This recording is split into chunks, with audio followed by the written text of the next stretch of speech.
Здравейте! Вие сте с новините на Нова. Доверете се на опита. Днес в град Сливен са засечени сигнали за малко 8-годишно наркоманче в област Сливен. Казва се Димитър Костов. Тук ще ви излезе една с негова снимка. След това разбрахме с уведомени сигнали в 11:00 часа.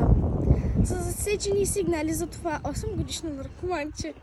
Той в дружба е отишъл и е приемал наркотици от магазин Тея. Аз там го видях, този пред магазин Тея наркотици взима. За там една лелка му даваше наркотици, там почваше да пуши. Аз този наркоман го видях да пуши, да пие. И забравих. Ние тук трима братя гласуваме против този човек наркоман.